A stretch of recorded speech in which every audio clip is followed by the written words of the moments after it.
Bem-vindos ao Mediautorium Podcast. Um forte abraço para você que está acompanhando os nossos canais no podcast Mediautorium. Estou aqui com o Dr. Davi Bichara, nosso parceiro co-host desse projeto, para conversar sobre medicina, saúde, marketing, gestão, inovação, sobre assuntos que são importantes para você que é médico e também atua na área da saúde. Hoje nós estamos recebendo aqui o mais novo imortal da Academia Paraense de Medicina, Dr. Jean Clay Machado, que tem uma trajetória brilhante também dentro da academia. Dr. Davi, faça, por favor, a apresentação do Dr. Jean Machado aqui, por favor. O Dr. Jean é um médico ortopedista extremamente competente, conhecido, e não só na formação médica, porque ele é coordenador da residência médica em ortopedia e aquela que mais aprova no Brasil proporcionalmente. O título de especialista em ortopedia e traumatologia, os médicos formados por ele sempre obtêm êxito. E também, obviamente, é muito conhecido pelo NASP, né?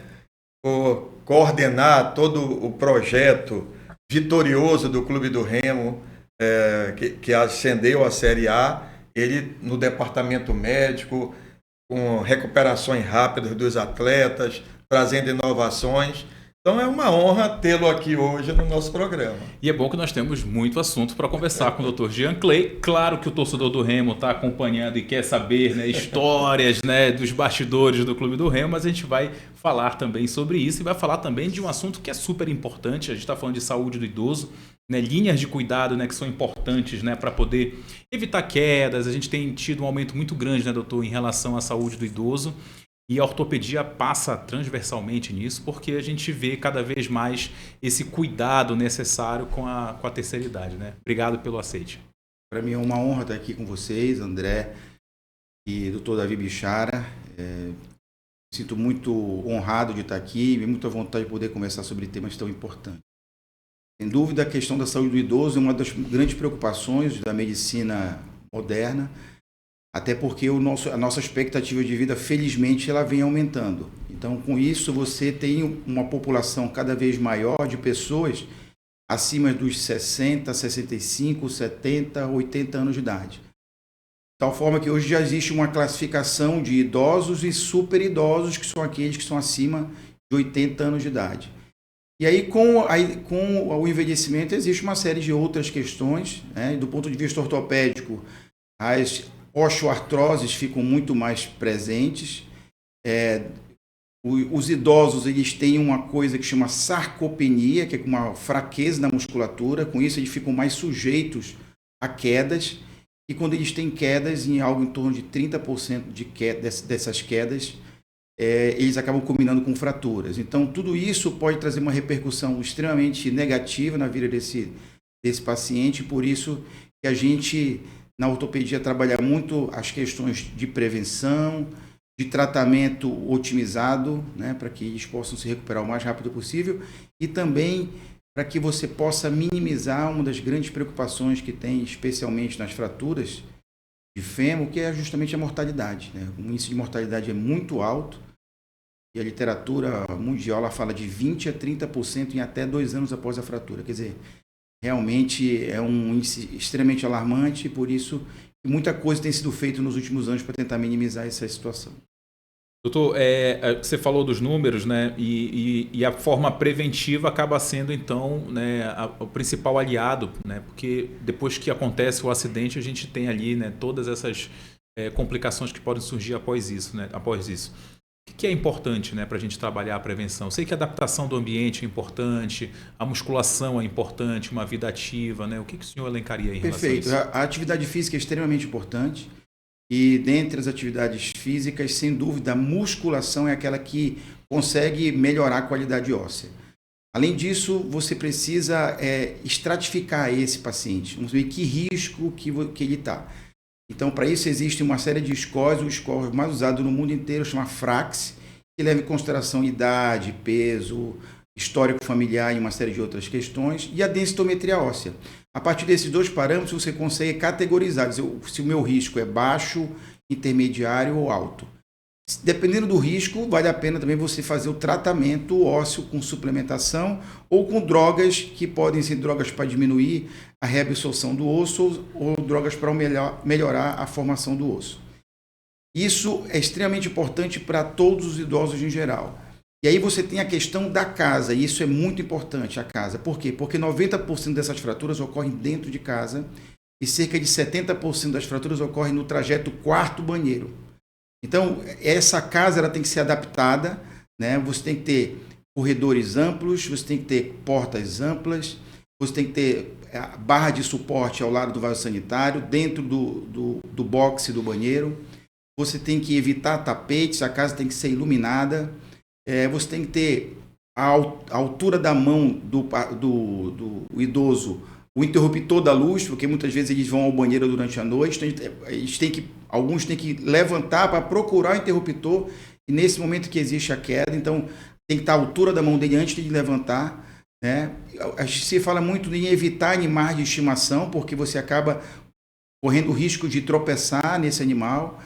Enfim, são uma série de adaptações que são extremamente importantes para você minimizar essas quedas. Cuidado com degraus, né? Isso tem que ser realmente evitado. O banheiro tem que ser com piso antiderrapante. A sociedade tem feito várias campanhas justamente para tentar levar essa informação de qualidade às pessoas e tentar, de certa forma, minimizar o risco de uma nova fratura. Doutor Jean, você falou muito bem aí sobre a questão da musculatura, do exercício, e a gente vê, e é bom, a proliferação de academias em Belém. E além disso, os condomínios começaram a colocar suas próprias academias.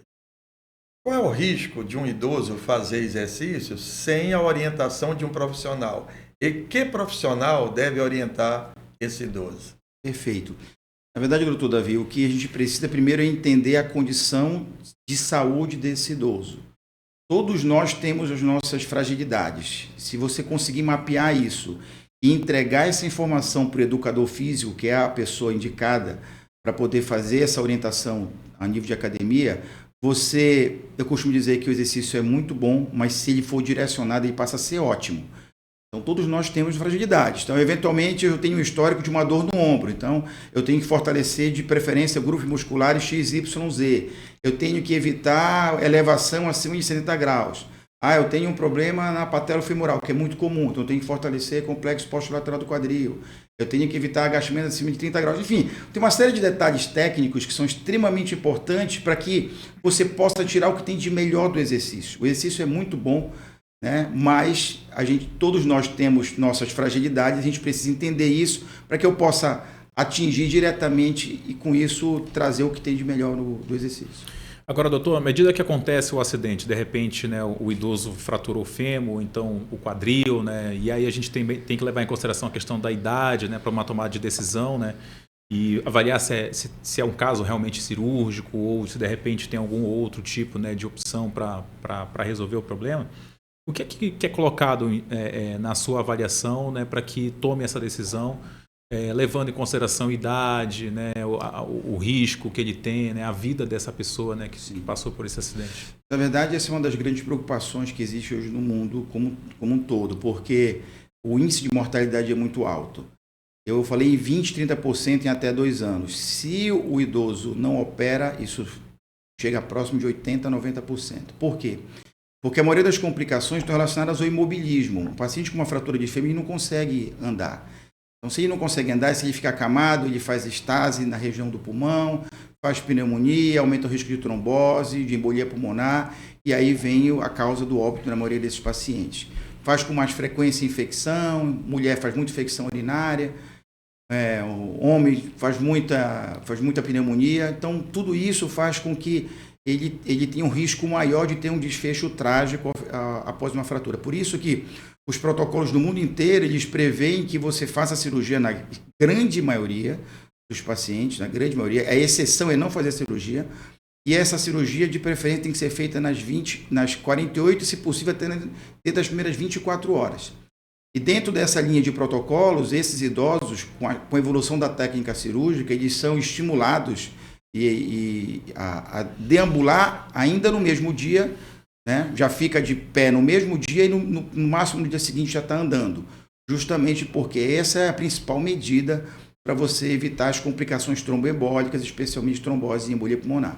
Então, a tendência é cada vez mais você otimizar, né, esse tratamento, e para isso é muito importante, André, você ter uma equipe multidisciplinar. A equipe multidisciplinar é fundamental. Então, nos hospitais que eu coordeno a ortopedia, a gente tem um andar ortopédico com equipe multidisciplinar. Eu tenho enfermeiro, fisioterapeuta, fonoaudiólogo, nutricionista, geriatra, infectologista, enfim, todo mundo em prol desse paciente. A gente reúne diariamente, discute todos os casos dos pacientes, e com isso a gente conseguiu diminuir muito o índice de mortalidade, a gente conseguiu abreviar muito o tempo de internação e levar justamente isso que a gente precisa levar às pessoas, um atendimento cada vez melhor, o de qualidade e de uma forma mais segura possível. Jane, quando a pessoa passa muito tempo sem exercício, quer voltar a se movimentar, é muito comum ele procurar um cardiologista para ver a saúde do coração. E a gente tem um problema assim, muito grande na ortopedia, que são as dores lombares. Precisa fazer algum exame de imagem? A pessoa que sente dor, ela deve procurar um ortopedista antes de começar a fazer uma musculação, por exemplo? Com certeza. O ideal, esse é o cenário ideal, né? Não é obrigatório, mas é o cenário ideal pelo fato de você poder mapear as características daquele paciente.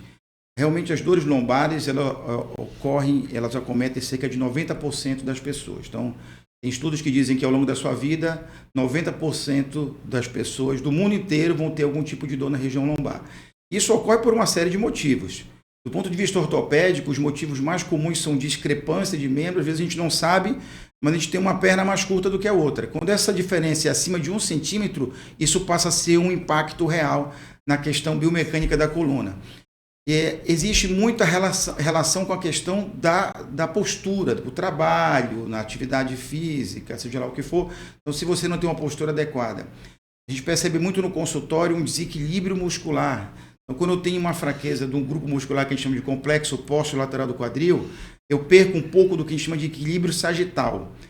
Na perda desse equilíbrio sagital, eu acabo sobrecarregando muito a minha coluna lombosacra. E isso é uma das principais causas de dor na região lombar. E aí, em cima disso, eu tenho uma outra variedade gigantesca de patologias, mas essas lombalgias que a gente chama de funcionais são, sem dúvida, as mais comuns. Então, isso é perfeitamente evitável, tratável, quando você detecta essa situação e você, através de orientações posturais, de fortalecimento da musculatura que tem que ser fortalecida, você, de fato, consegue trazer esse equilíbrio e evitar muito desses problemas. O senhor está querendo voltar a malhar, é isso? Também. Mas eu queria, dentro disso, né, que 90% das pessoas têm dor lombar. Eu estou incluso nisso, o senhor também, né? A pergunta é assim... Eu também. No paraense, a questão da cama ou rede? O que é que favorece mais a coluna? Isso é uma pergunta realmente extremamente instigante. Eu confesso que quando eu voltei para Belém, em 2009, me chamou muita atenção e com frequência tinha essa pergunta no consultório. E o cenário normalmente era uma paciente mais idosa, que tinha um hábito de dormir em rede, e a filha que vinha dizendo assim: doutor, fale para minha mãe que dormir em rede faz mal para a coluna. E eu não tinha o que responder. Então, motivado por esse questionamento, a gente resolveu fazer um trabalho que envolveu próximo de 600 mulheres, na faixa etária de 30 a 60 anos de idade, e a gente fez justamente essa análise da relação da dor nas costas com o hábito de dormir em cama ou rede. E a conclusão do trabalho, que dormir em rede dava menos dor nas costas. E a gente tentando entender o motivo disso, talvez pelo fato da rede ser extremamente acessível, né? E a cama você precisa de um colchão que muitas vezes é muito caro, um colchão de qualidade. E se for levar isso para a população mais carente, dificilmente eles vão ter acesso a um colchão de qualidade. Então, talvez esse seja um dos motivos pelo qual a rede realmente ela traz um fator de proteção para a coluna. E os nossos indígenas estavam completamente corretos, né, quando adotaram esse estilo, né, de dormir. Bom, doutor, podemos falar de Clube do Remo ou ainda é cedo? Ainda? O senhor tem podemos falar de Clube do Remo? Bom, doutor, muita gente ficou intrigada, obviamente muita gente, né, tocou nesse assunto com você. A Série B do campeonato acabou, né? O Remo garantiu o acesso, mas ficou para a história, né, a recuperação recorde, né, do Marcelo Rangel, que teve uma lesão no joelho, né, no ligamento do joelho, e conseguiu se recuperar, né, de uma forma muito rápida e pronto, 100% recuperado para uma reta final importante da competição, né? O doutor Davi, como torcedor do Clube do Remo, deve lembrar, né, desse feito, né? Como foi aquele feito, né, e o que foi decisivo ali para a recuperação do Marcelo? Então, agora eu vou contar os pormenores, aquilo que não foi falado até o momento. Exclusividade. Exclusividade aqui. Então, na verdade, o que aconteceu? O Marcelo Rangel, ele teve um trauma no joelho na partida contra o Atlético. E nesse trauma no joelho, ele fez o entorse, e aí, quando ele fez o entorse, ele acabou fazendo uma lesão meniscal, e teve uma lesão do menisco. Quando ele foi atendido pelo colega que estava em campo, que era o Dr. Milton, fez algumas manobras e ele sentiu algo voltar para o lugar. Tanto é que ele voltou a jogar no primeiro tempo. No intervalo, como de praxe, eu fui ao vestiário, avaliei o Rangel, vi que ele tinha uma área de contusão e falei assim: doutor, eu senti algo sair do lugar, mas o Dr. Milton mexeu e voltou. Então, quando falou isso, a gente já fica pensando na lesão, que chama de lesão em alça de balde. Mas aí eu fiz alguns procedimentos que a gente faz nos atletas para tentar trazer ele de volta. Chamei o nosso preparador de goleiro, faz os testes, fez o teste, ele voltou, e voltou bem, e ajudou a gente, até que, logo após o gol do nosso gol, ele foi pegar uma bola, e na hora que ele caiu em cima do pé, o menisco saiu do lugar. Então, nesse momento, tinha ficado categorizado que ele tinha tido uma lesão meniscal do tipo alça de balde. Ele saiu de campo. No dia seguinte de manhã, a gente fez a ressonância, confirmou o diagnóstico, e aí já no dia subsequente foi feita a cirurgia. Bom, uma vez que a gente fez o diagnóstico, foi discutido com o goleiro, com o Rangel e com a sua esposa, as possibilidades de tratamento. Quando eu tenho uma lesão como essa, eu tenho duas opções. Eu posso preservar aquela lesão e dar ponto no menisco, e para isso eu preciso de um tempo maior de recuperação, de 2 a 3 meses, ou eu posso fazer uma retirada daquela lesão, e aí com isso a minha recuperação tende a ser bem mais rápida. E conversei isso com o atleta e com a esposa. Ela perguntou: doutor, vai trazer alguma repercussão para ele os próximos 6, 7 anos? Eu falei: nenhuma. Falou: então, doutor, eu quero voltar rápido. Tá bom, então quer voltar rápido. No dia seguinte de manhã operamos, no mesmo dia ele começou a fazer fisioterapia, no mesmo dia ele já foi dado alta, no dia seguinte já estava no NASP fazendo fortalecimento. Então, a gente começou a fazer um trabalho naturalmente multidisciplinar, envolvendo todos os setores do NASP, e aí trabalhando o fortalecimento já no dia seguinte. Porque era uma lesão que você tira, acabou a lesão, não tem mais por que se preocupar. E isso, naturalmente, para quem passa por uma cirurgia, existe uma série de preocupações, de medos que são naturais. Mas o Marcelo Rangel é um atleta que a gente conhece já há algum tempo, já está com a gente há quase 2 anos, né? E eu conheço bem como que ele responde aos tratamentos, o quanto que ele é profissional. Então, em função disso, eu estava bem confiante que o Rangel pudesse voltar num espaço de tempo bem menor do que a gente eventualmente poderia ter. E, sendo assim, em um certo momento, né, eu marquei, a gente teve um jantar em casa com o Rangel e a esposa, e aí eu fui dar uma aula para o Rangel sobre o que tinha sido feito com o joelho dele. Falei: Rangel, foi feito isso, isso, isso. Fica tranquilo que você não vai se prejudicar. Porque a preocupação, doutor, e se eu voltar muito... Fica tranquilo. Zero problema em relação a isso. Zero problema em relação a isso.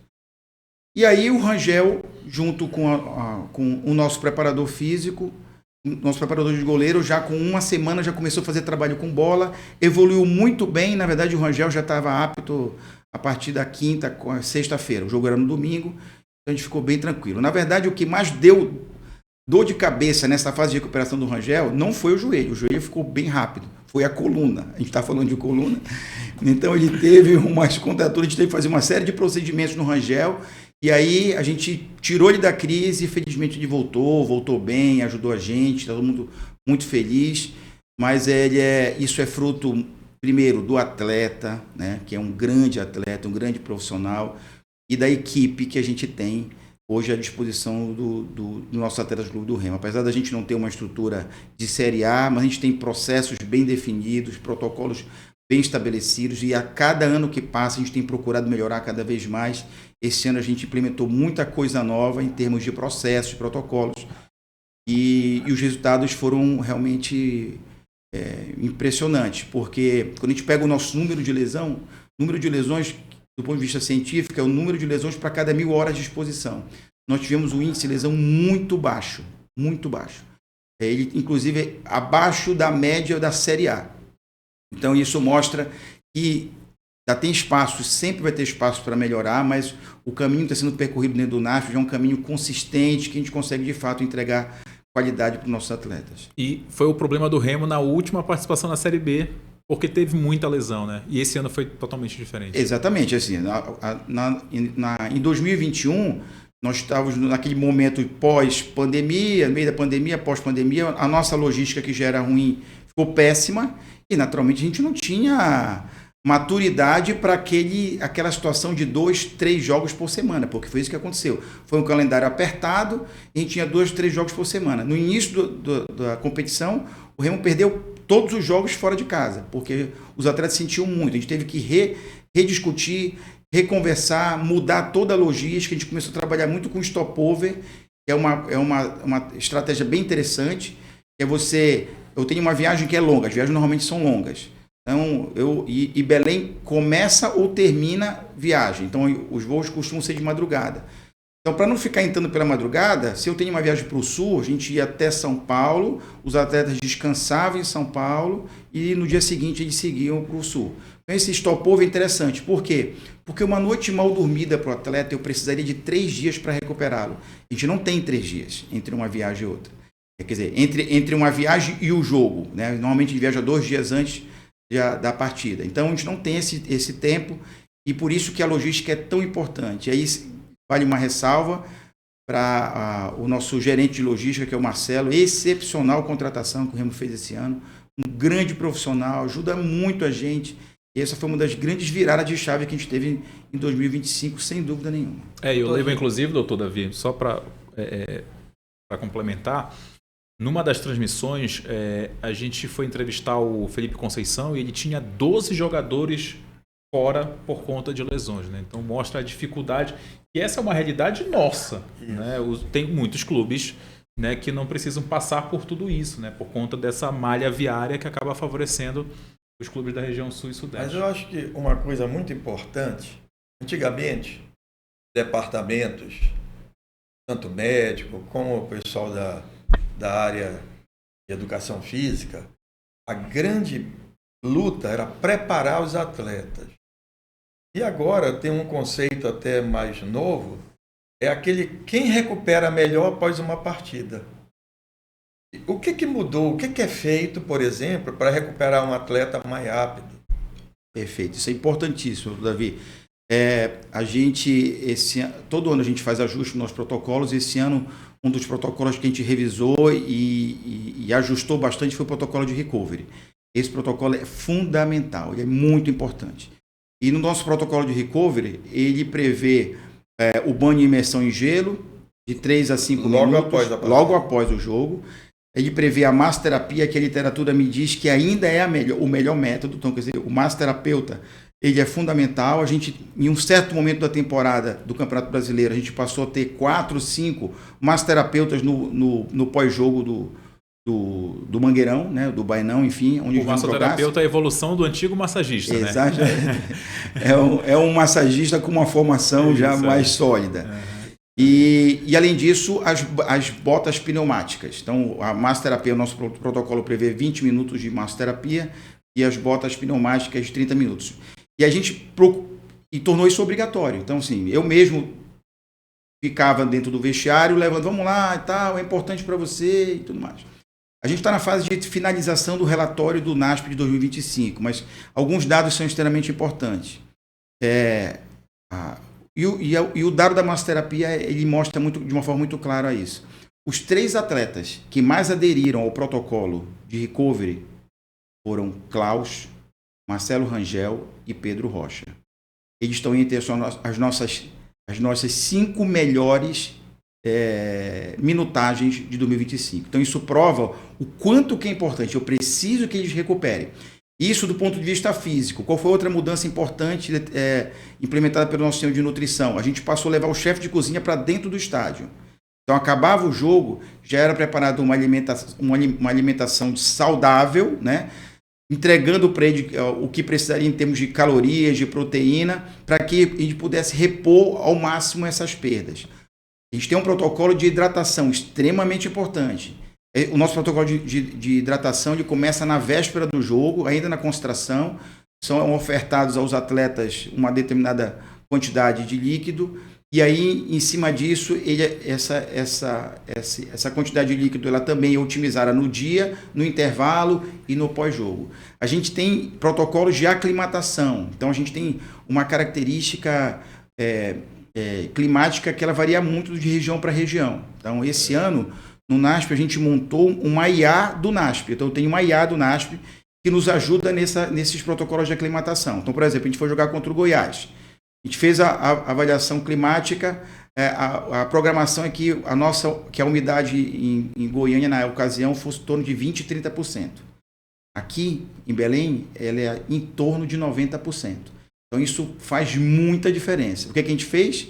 A gente montou um protocolo com uma série de etapas e uma das etapas mais importantes, levamos um umidificador para dentro do vestiário. Justamente para que o nosso atleta, que já está ambientado numa situação de umidade alta, não sinta tanto o efeito de um clima seco que, de fato, ele extenua muito os nossos atletas.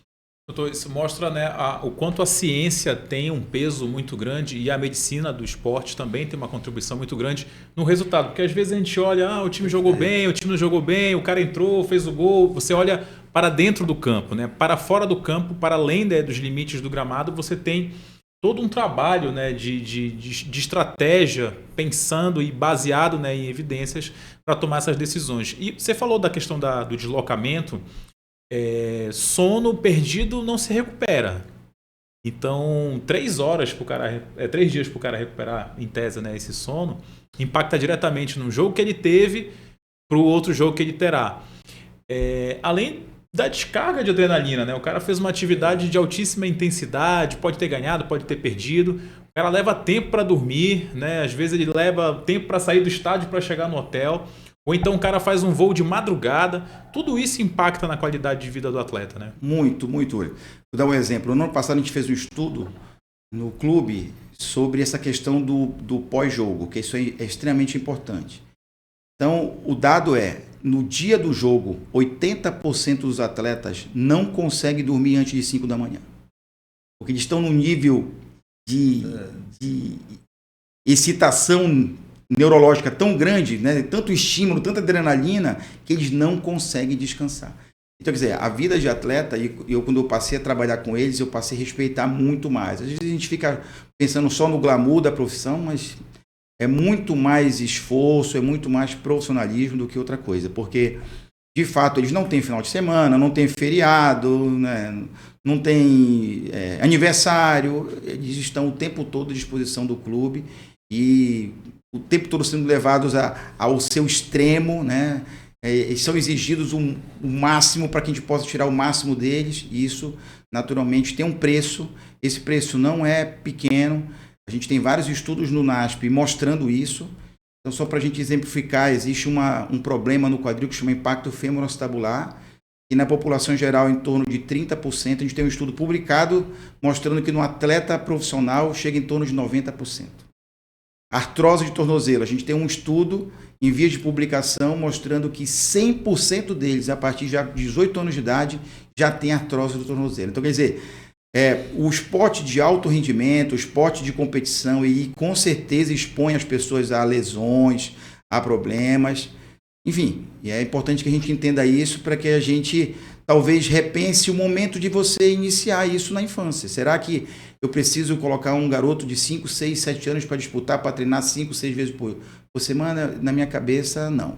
Entendeu? Eu acho que a gente tem que introduzir o esporte aos poucos, e quando ele tiver numa condição esquelética melhor, talvez lá pelos seus 14, 15 anos, aí sim né? Se ele tiver jeito para o negócio, eu acho que vale a pena investir. Mas eu acho que a gente tem que rever essa questão da precocidade que a gente está expondo as nossas crianças a esporte de competição.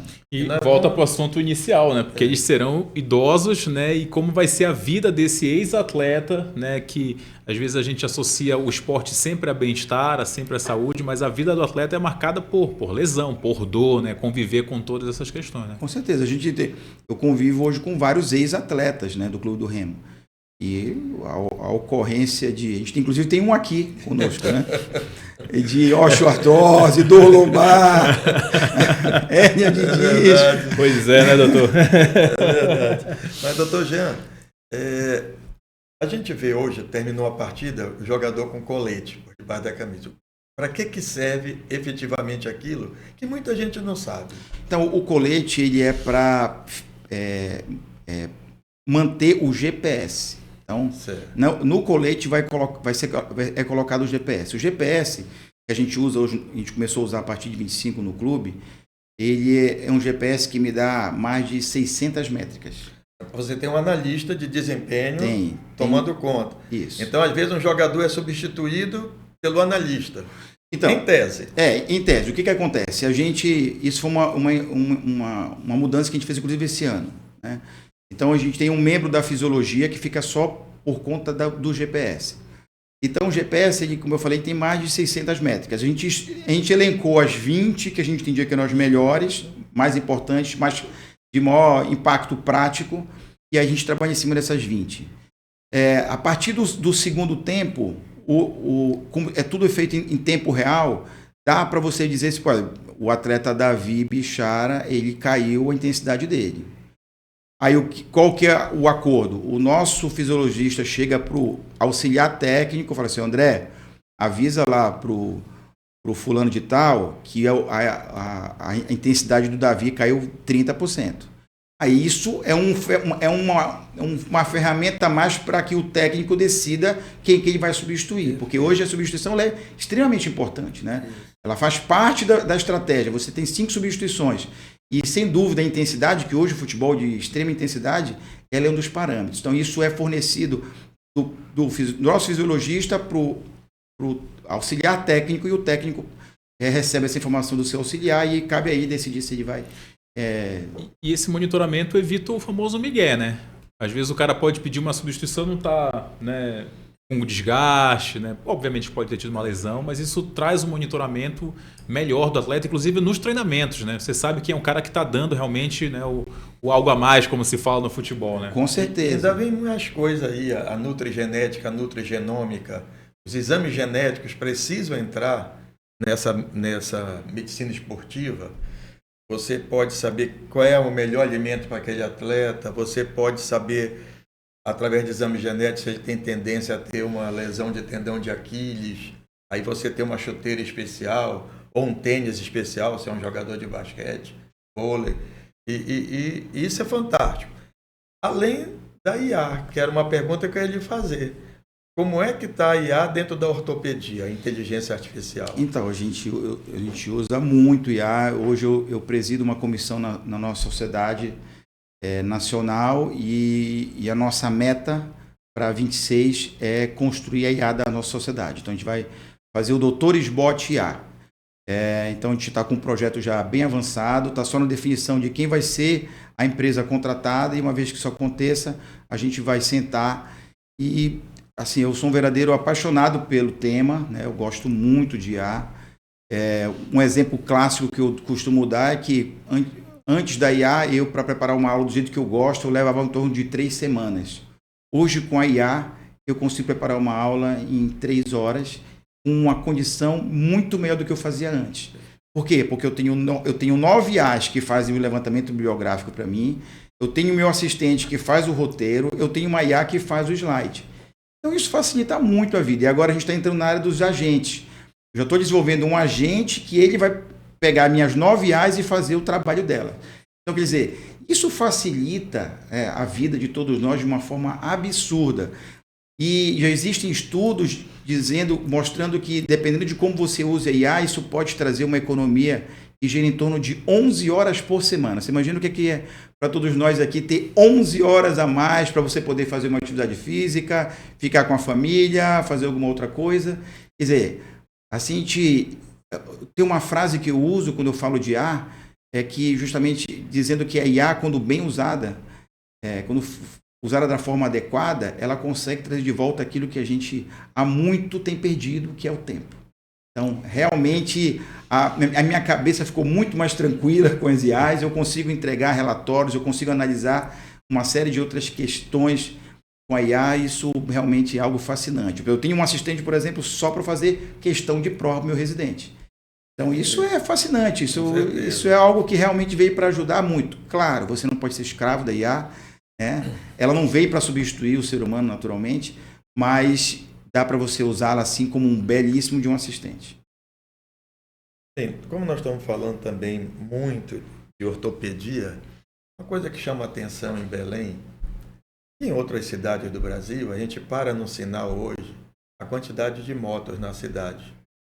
Cresceu assustadoramente, são pessoas que precisam se deslocar para trabalho, para estudo, e, obviamente, aumenta o índice de acidentes. Um colega ortopedista me falou, eu não sei se é isso mesmo, que mais de 70% dos internados no Hospital Metropolitano é acidente de moto. É isso mesmo? É isso mesmo, a sociedade fez uma campanha grande esse ano a nível nacional, os números são extremamente alarmantes. Um dos números que mais me impactou é de que mais de 50% dos motociclistas não têm habilitação.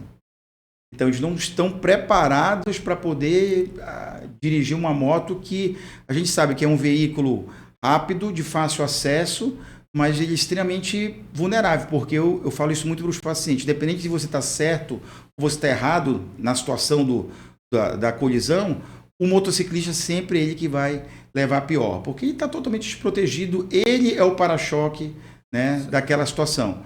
E o índice de lesões é gigantesco e você acaba sequelando pessoas normalmente que estão naquela fase produtiva da vida. Isso traz um peso muito grande para o país, não só para o tratamento da saúde em si, mas também nas questões previdenciárias, porque muitas dessas pessoas não voltam a trabalhar, acabam ficando como aposentados, enfim, e ficam como beneficiários do INSS, e isso gera um peso muito grande para a nação. Então, sem dúvida, a gente precisa de políticas realmente sérias para que a gente encare esse problema de frente e consiga minimizar essa situação, porque aqui em Belém é assustador o que aconteceu com o número de motos nos últimos 2-3 anos. Né? Quer dizer, aquilo que o senhor falou, você para no sinal, tem uma infinidade de motociclistas. E isso é realmente algo que preocupa. Isso já acontece há algum tempo e também no interior do país, porque hoje é muito mais fácil você ter uma moto do que eu ter um cavalo. Então é muito mais barato eu manter uma moto do que eu comprar um cavalo, que tem uma série de questões, sem contar as questões éticas que hoje relacionam as limitações de você usar trabalho movido por animais. Então, no interior do estado, essa proliferação de motos acaba sendo muito maior. E todos os números que eu estou falando acabam sendo também muito maiores. Né? O percentual de motociclistas sem habilitação com certeza é muito maior. E sem capacete. E sem capacete, sem cuidado nenhum. Doutor, a gente tem uma tradição aqui que no encerramento da nossa conversa a gente puxa uma história, né, que pode ser uma história engraçada, pode ser um caos, pode ser uma história de superação, uma história que causa emoção. E a gente provocou você antes, né, para lembrar de uma história bacana que você se sinta à vontade para contar para a gente. Já contou algumas, né, do Marcelo Rangel, né, da Rede também, que eu acho que é muito bacana também, as pessoas vão, né, ficar interessadas na história da Rede. Mas qual uma história que você reservaria para esses minutos finais? Olha, tem muitas histórias, mas eu acho que quando a gente fala de esporte, fala de Clube do Remo, eu acho que a gente... E sem dúvidas, uma das histórias que mais me marcou no Clube do Remo foi o que aconteceu com o Carlos Alberto, em 2019. Em 2019, eu tinha acabado de entrar no Clube do Remo, e aí, como de praxe, uma das coisas que eu mais estudei e preparei no início da minha vida no Clube do Remo foi o que a gente chama de avaliação pré-participação. Isso foi um tema que que mexeu tanto comigo que a partir daí passou a ser até minha tese, né, na Unifesp, e a gente criou a partir daí até um software, um modelo de avaliação e acompanhamento dos atletas. Chama Dr. Soccer. Então, nossos atletas todos no Remo são avaliados por esse sistema que eu criei quando estava fazendo a minha tese na Universidade Federal de São Paulo. Bom, enfim, foi feita toda a avaliação, como a gente já de rotina faz, do atleta, e era um atleta titular, importante do grupo. Em um certo momento começou a perder rendimento, e a gente achava que era um problema extracampo que ele estava tendo, o relacionamento dele, enfim. E até que um certo jogo, ele falou assim: doutor, não estou normal, estou diferente. Eu falei: então vamos amanhã ao hospital já fazer alguns exames.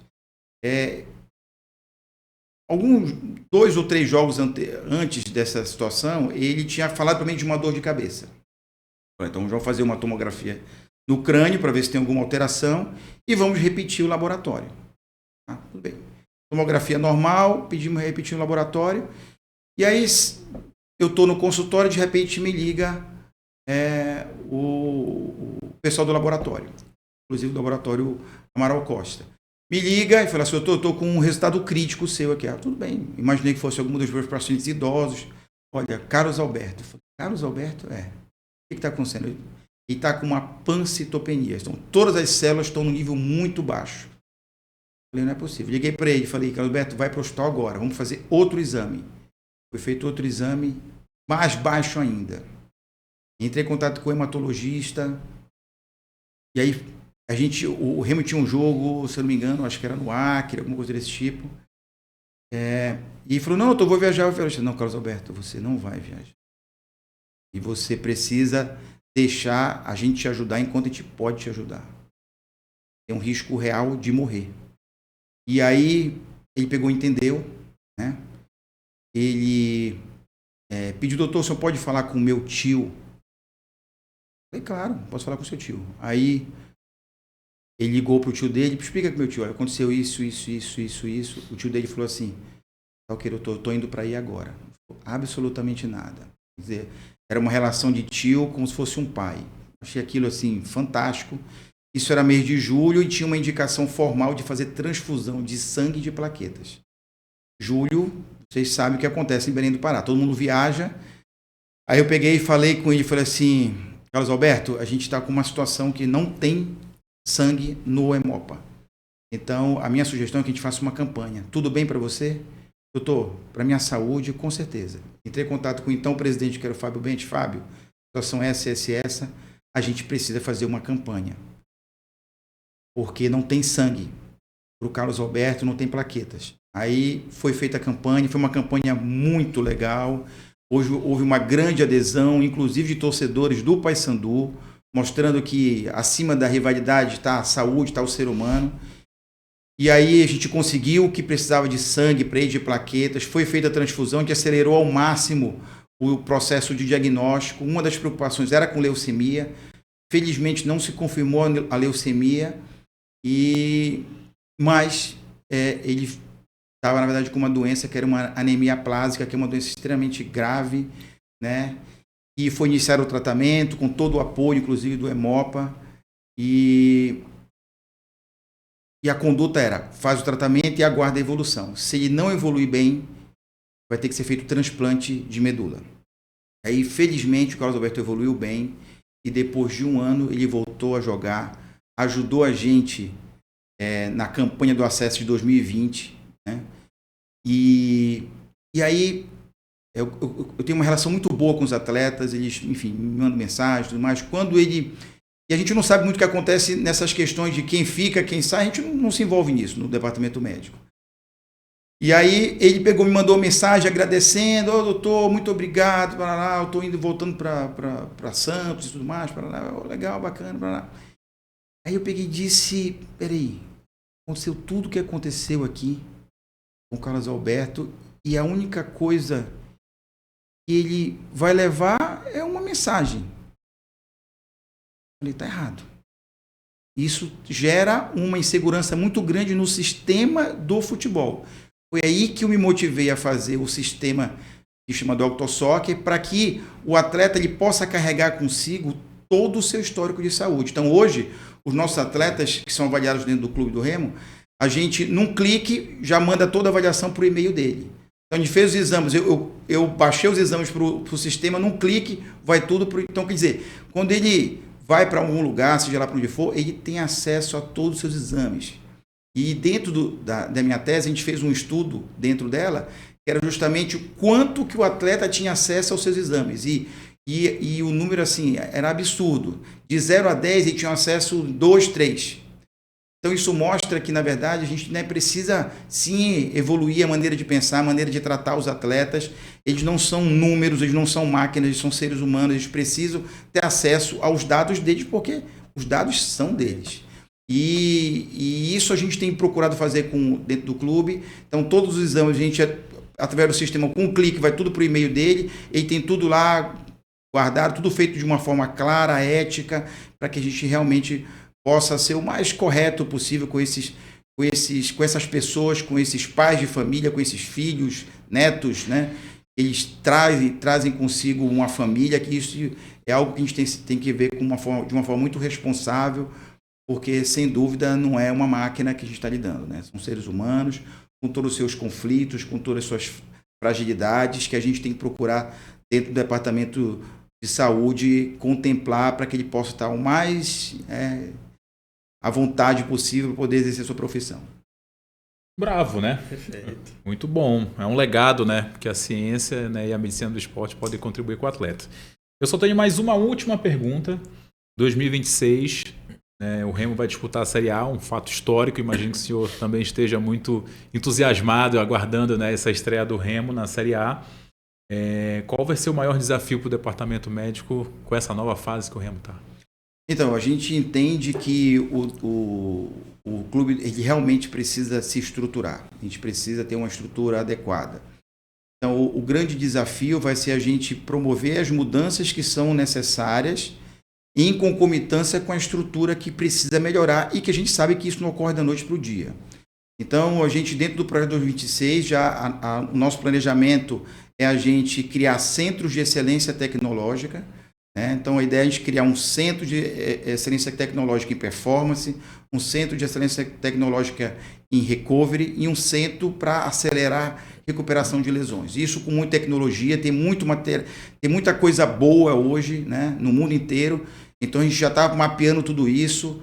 A gente vai sentar para conversar isso com o presidente, com o nosso executivo, para definir em que momento, e a gente entende que tem que ser o quanto antes, a gente faça a aquisição desses equipamentos e a gente possa melhorar ainda mais os nossos processos dentro do NASP. Muito bom. Bom, eu já estou mais do que satisfeito e acho até que o Dr. Jean, quando tiver disponibilidade, poder retornar para fazer o episódio parte 2, né? Exatamente, tem muito assunto. Doutor, eu quero lhe agradecer imensamente, né, a sua presença aqui. Eu sei que a agenda, né, é sempre corrida, que você divide suas atividades além com o Clube do Coração. Então fica aqui o nosso agradecimento pela sua participação super especial. André, eu que agradeço. Para mim é uma felicidade. Vocês, além de grandes profissionais, são duas pessoas que eu os tenho como amigos, né? E eu só tenho a agradecer. A gente sempre fica muito feliz quando a gente pode sentar para conversar, e levar informação para as pessoas. Eu acho que esse talvez tem que ser um dos principais papéis das redes sociais, de um modo geral, né? Acho que a gente precisa ter muita responsabilidade com o que a gente fala, né, para que não se crie situações que não sejam reais, né? E para isso, como médico, a gente precisa fazer isso da forma mais ética possível, porque isso de fato é necessário, né? A gente vive uma situação, um mundo que cada vez mais se preocupa com aspectos, com questões comerciais e menos com o ser humano em si. Então, quando a gente tem a oportunidade de sentar, conversar, falar de temas tão importantes, só tenho a agradecer a oportunidade. Doutor Davi Bichara, um grande exemplo, uma grande inspiração para mim e para muitos. E André, você, né, também dispensa comentários, porque você é realmente um grande profissional, já bem estabelecido dentro da nossa imprensa, especialmente esportiva, e eu só tenho que agradecer por estar aqui com vocês. Que bom. Fico feliz. Doutor Davi, mais uma vez, obrigado pela sua companhia, sua parceria nesse nosso projeto. E a você que acompanhou a gente, um forte abraço e até a próxima. Bem-vindos ao Medialtorium Podcast.